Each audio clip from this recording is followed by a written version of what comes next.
For years, conversations around Nintendo hardware have followed a predictable rhythm. Power reveals happen, specs get compared, and the internet decides almost instantly whether the system is already outdated. That cycle repeated with the Wii, it repeated with the Wii U, and it even repeated with the original Switch. But something strange is happening with the upcoming generation. Because instead of waiting for first party exclusives to justify the hardware, third party developers are doing it first. And that completely flips the script on the original Nintendo narrative. Historically, Nintendo hasn't competed through raw horsepower. Instead, they relied on a formula: offer a unique way to play, deliver legendary exclusives, let third parties adapt or not. Sometimes it worked beautifully, other times it didn't. The Wii thrived because motion controls felt new. The Wii U struggled because the concept wasn't communicated clearly. The Switch succeeded because it solved a real problem: playing full games anywhere. But during the Switch's massive success, one criticism never disappeared. You bought Nintendo hardware for Nintendo games, not for modern third-party libraries. That's why the new generation matters, because early signs suggest that assumption is no longer safe. Normally, a new Nintendo console lives or dies on a Mario or Zelda reveal. This time, publishers are showcasing what the machine can do before Nintendo even plays its biggest cards. We're seeing modern releases, not late ports, being discussed as day one experiences, and the conversation isn't "can it run" anymore. It's how close is it to other platforms? Take titles like Assassin's Creed Shadows and Star Wars Outlaws. Early skepticism assumed they'd arrive heavily compromised, stripped down, or cloud dependent. Instead, discussions are evolving around optimization, reflections, frame pacing, asset quality, the kinds of debates you'd usually have for PlayStation versus PC comparisons. That alone signals a shift.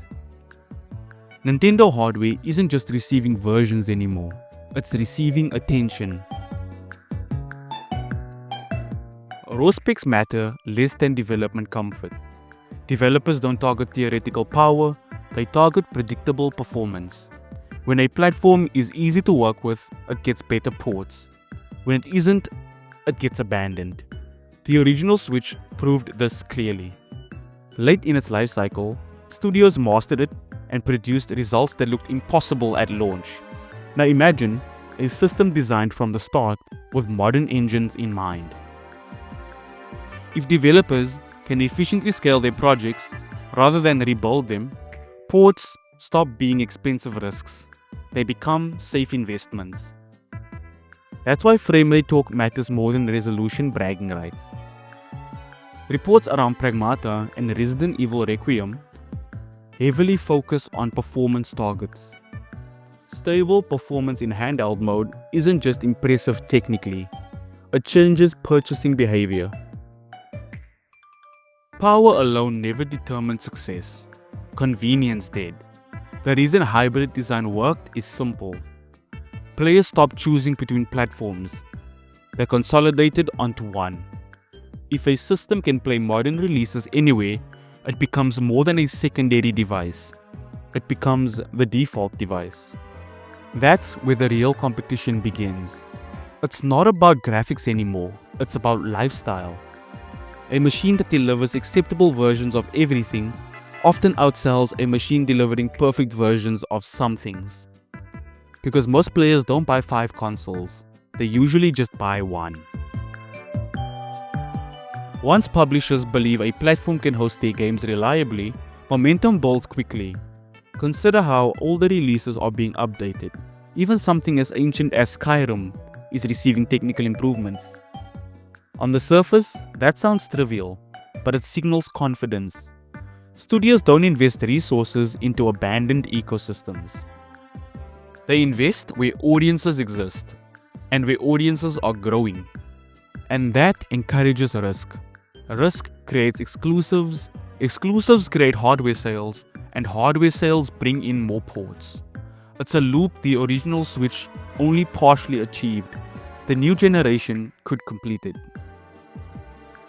Many fans are asking the obvious question: where are the first party reveals? Historically, Nintendo launches new hardware alongside a massive flagship title to drive adoption.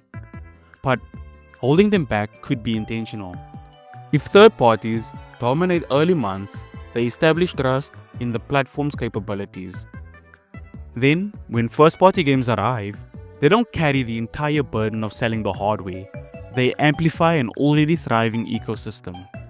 That prevents a recurring Nintendo problem: players buying the console for one game and nothing else. One of the most interesting indicators isn't from traditional publishers, it's from PC creators. Games born on computer storefronts really prioritize console versions unless the audience justifies it. That's why attention around Eugenics matters, a project led by Edmund McMillan, known for The Binding of Isaac.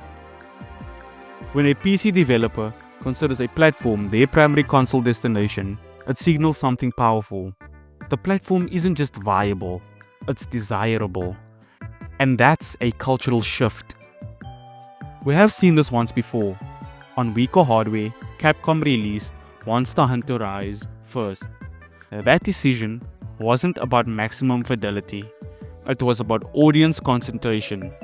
If the new system provides both audience and acceptable performance, history repeats itself, but at a larger scale. Now publishers don't have to choose between reach and technology, they get both. Ports are important, but exclusives change identity. A multi-platform release says, you can play this year, but an exclusive says, you need to play this year. Rumors around From Software style projects like Elden Ring scale experiences or entirely new ones matter not because of graphics, but because of perception. A single major exclusive redefines a console status overnight. Suddenly, the device isn't a companion machine, it's the destination. Leadership also plays a role. Under Shintaro Furukawa, Nintendo has gradually modernized relationships with publishers. Digital storefront improvements, consistent APIs, and clearer development pipelines. That doesn't generate headlines, but it generates ports and it generates relevance. The company seems less focused on separating itself from the industry and more focused on integrating into it while maintaining its identity. For decades, Nintendo competed sideways. Motion controls, dual screens, hybrid form factors. Now, something different is happening. Instead of replacing standard expectations, they are meeting them while keeping portability. That matters because it removes excuses. Criticism used to be simple. Great games, but limited hardware. If that gap closes even partially, that conversation changes from comparison to preference.